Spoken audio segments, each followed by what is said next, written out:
have coached and mentored over 1,000 professionals, and I have sat across from hundreds of professionals in job interviews. Do you know the fastest way if someone is truly prepared for the job interview? It is when I throw them a question when they didn't expect, and they either light up or fall apart. Today, I'm going to show you how to handle the toughest, most unexpected interview questions so you stand out, not blend in with everyone else. First, I want to talk about setting the tone. I see the same pattern again and again. Short, lazy answers, no research, no proof of skills. If you pick the easiest option, you might survive the interview, but you won't win it. Preparation is not about memorizing the lines. It's about doing the work to make sure nothing catches you off guard. And trust me, growth, confidence, and success come from putting in that work. So let's start with the tricky question number 1, the curveball. Tell me about a time you failed.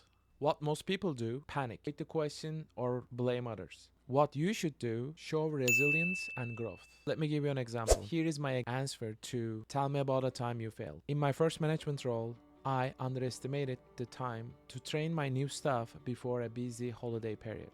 It led to mistakes and stressed the team. I took full responsibility, adjusted the training process, and the next season, our guest satisfaction score improved by 18%. Why this works? Because it's honest, shows self-awareness, and proves you learned from your failure. Tricky question number 2, the hypothetical problem. Example, what would you do if the client refuses to pay? Or what would you do if your boss made a decision you disagreed with? How would you handle it? So there is a framework to answer this question. Number 1, you need to show you understand the context. Number 2, show calm, professional decision making. Number 3, and with action steps. Example, first, I would make sure I fully understood their perspective and any misunderstandings. Then, I would look for a solution that aligns with company policy, keeps the relationship intact. If needed, I would escalate it to the manager with clear documentation. As you can see in my example, I showed that I understood the context, I showed calmness and professional decision making, and I ended with action steps. Next tricky question 3 is the pressure question. Why should I choose you over someone with more experience, right? This is one of the common questions that you hear in job interviews, and there's pressure in this question, right?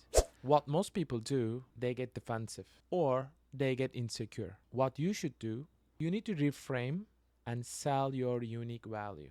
Example, while I can't speak for other candidates, I can tell you that my track record shows I can deliver results in fast-paced and challenging environments, from leading 30-person teams to improving customer loyalty programs. My combination of skills, adaptability, and commitment means I bring value from day one. So I reframed, sold my unique value.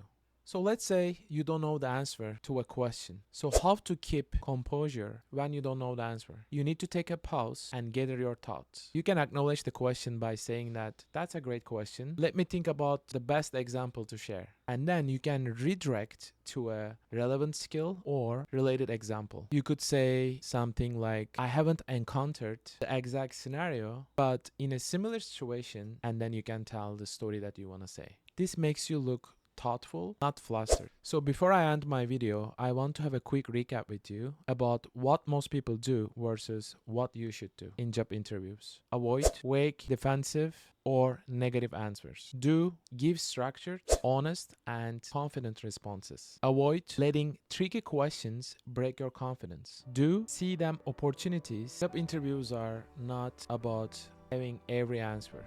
They are about showing who you are when the unexpected happens.